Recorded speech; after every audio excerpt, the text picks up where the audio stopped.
எல்லாருக்கும் வணக்கம்ங்க. இன்றைக்கி வந்து பார்த்திங்கன்னா தென்னை மரத்தை பராமரிக்கிற பற்றி என்னோடய அனுபவத்தில் இருக்கிற சில கருத்துக்களை உங்களோட பகிர்ந்துக்கிறேங்க. இன்றைக்கி வந்து பார்த்திங்கன்னா தென்னந்தோப்பு வந்து பார்த்திங்கன்னா இது ஒரு 5-6 வருஷமாக வந்து பார்த்திங்கன்னா இந்த தென்னந்தோப்புக்குள்ள நான் ஒரு களைக்கொல்லியோட யூஸ் பண்ணதில்லைங்க.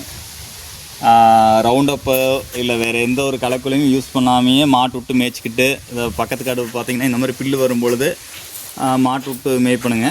மறுபடியும் கொஞ்ச நாள் கழிச்சு வந்து பார்த்திங்கன்னா இந்த பக்கத்து காட்டில் இருக்க இந்த கோயம்புத்தூர் பூடெல்லாம் வந்து பார்த்திங்கன்னா அது காற்று மூலம் அப்படியே நம்ம காட்டுக்கு வருங்க. ஸோ அந்த டைமில் வந்து பார்த்திங்கன்னா அந்த கோயம்புத்தூர் பூட்டுக்கு அழிக்கிறதுக்கு பதிலாக வந்து பார்த்திங்கன்னா ஒரு கேனில் மருந்தடிக்கிற ஒரு கேனில் ஒவ்வொரு பாக்கெட் கல் உப்புமே ஒரு 2 எலுமிச்சம்பழத்தை புழிஞ்சு அப்படியே ஸ்ப்ரே பண்ணி விட்டுனா போதுங்க. அந்த கோயம்புத்தூர் பூடுங்கிறது அப்படியே டோட்டலாக அழிஞ்சிருதுங்க. அது மட்டும் மடிஞ்சிருங்க. மற்றபடி நார்மல் களைகள் இருக்குங்க.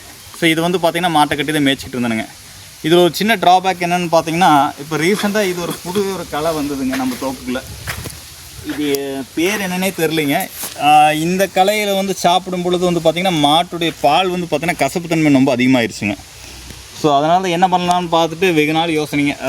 ரவுண்டப் அடிக்கல, மறுபடியும் காட்டை மாடு கட்டி மேய்ச்சாலும் மாட்டு பால் வந்து கொஞ்சம் கசக்க ஆரம்பிச்சிருச்சுங்க. மறுபடியும் யோசனை பண்ணேன், சரி 5-6 வருஷம் ஆச்சு, ஒரு தடவைனாச்சு உழவு ஓட்டி விடலான்னு பிளான் பண்ணேங்க.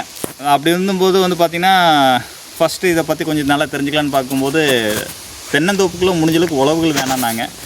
அதை உழவுனா கலப்பி விட்டு ஓட்டினோம்னா அந்த வேரில் அந்து போயிருந்தாங்க. ஸோ அந்த மாதிரி வேறு என்ன தான் பிளான் பார்க்கும்போது ரொட்டேட்டர் விட்டு ஓட்டலாம், இருக்கிற மட்டை பாலை எல்லாத்தையும் பரவலாக வீசி விட்டுங்க, இருக்கிற உளுந்த மட்டை எல்லாத்தையும் பரவலாக வீசிட்டு அப்படியே ரொட்டேட்டர் விட்டு கணக்காக ஒரு வாரத்துக்கு இன்னும் நல்ல மலைங்க, ஒரு 2 மலை இருக்குங்க.